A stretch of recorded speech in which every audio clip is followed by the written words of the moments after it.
The other big story we're following tonight, of course, it is the weather. Chief Meteorologist Ben Jones is here as we head into another wintry weekend, my friend. Yep. So here we are trying to figure it out again, and that's the problem. Kind of looking at model data, trying to decide which one is right. And most of them are doing the same thing they've been doing for the past couple days, and that is putting most of this in our northern counties. But the graph still calls for an icy situation here in the Macon area and maybe south, but it's pretty much the only model for the most part calling for that. So we're going to say around 40. I say enjoy tonight because, tomorrow night we have some rain. Then we're trying to figure out, is any of this frozen? Sunday, we're going to have thunderstorms in the afternoon. I mean, this is just a wild ride all the way across. So a small rain chance tomorrow, otherwise a mainly dry day. That wintry mix, if it happens, would be overnight tomorrow night into Sunday morning. And again, the farther north you are. So it's mainly kind of these counties, but it could be a little farther south. That's the thing we just don't know. Radar is almost empty now. We had a little bit of rain earlier. Some of these drops making their way on off toward the east and kind of clearing things out. There's the big picture. You can see frozen stuff already turning pink over there in North Texas. So how does it look for us? Well, again, I'm going to have a lot of models to show you, but you can see the National Weather Service already leaning in on an ice storm warning, mainly for north of I-20. We're still in the winter storm watch for some of our northern and northeastern counties there. And a little bit of a change. It's more in that wedge there. It's going to be the highest probability of ice problems, and we're down on the very fringe of the low end, which is a good thing. That's where we want to be on this. You can watch the radar 24/7 as all the winter weather moves on into central Georgia, or maybe it stays to our north.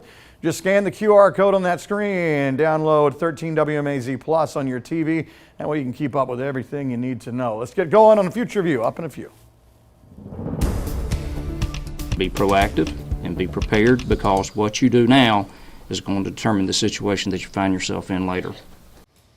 This afternoon, Georgia emergency management officials giving an update on state preparations ahead of the potential winter storm with resources already distributed.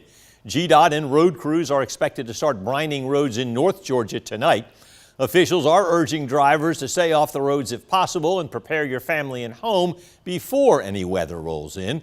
Make sure you and your pets have enough food and water for 3 days, and the same goes for any medications in case of power outages.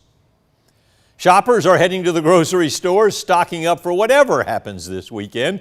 In Baldwin County, folks were struggling to find water, eggs, bread, even bananas. Some Georgia College sophomores ventured out in search of gluten-free Cheez-Its. And there was a grandma who was getting snacks. Those are the Georgia College students looking for the Cheez-Its. And a grandma was getting snacks for her granddaughter, including olives, pickles, and of course, Nerd clusters. We went to Walmart just now and we just bought out all of their Red Bulls. That was like our main priority, but we're also stocking up on like pasta and everything, just easy things that we can make. Different kinds of bread, which people think they have to get bread. No bananas, not one banana. Wayne Johnson, Baldwin County, says they are prepared for possible ice with the emergency management teams, and they have a sand truck ready if needed. Governor Kemp declared a state of emergency Thursday. It runs for 5 days ahead of this storm. State Operations Center will be open all weekend long, coordinating with local emergency management agencies to get help and resources to those who need it. Olivia Dunn is live in Monroe County. She's with someone with the Monroe County EMA department to share some of the things they're doing. Yeah, Frank, we're out here at Emergency Services headquarters here in Monroe, and alongside me I have Captain Christina Bramlett, who is sharing how you guys are going to be set up here this weekend, just ready to go just in case. So as we head towards the weekend, Friday afternoon, how are you guys feeling? Feeling much better than we were at the beginning of this week.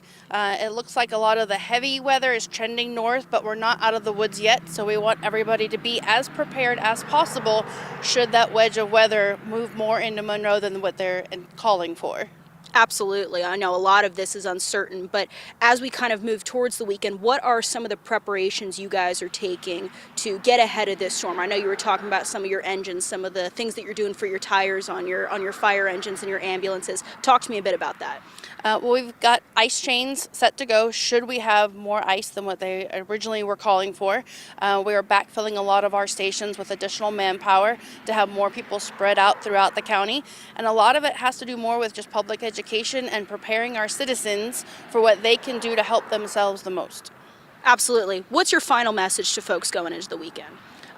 plan for anything. Plan for power outages. Have that 3 days of food, medication, pet supplies ready, which should be in your go-to bag no matter what, but especially this coming week. Just be safe, and if you can, stay off the roads, please do. Absolutely. Thank you so much, Captain Bramlett. Frank, we are sending it back to you in the studio. We're live in Monroe County. Olivia Dunn, 13 WMAC News. Yeah, good words of advice. Thanks, Olivia. Anybody with non-emergency issues in Monroe County this weekend, like loss of heat, although for some that could be an emergency, you can reach out to the non-emergency number, 478-994-7010.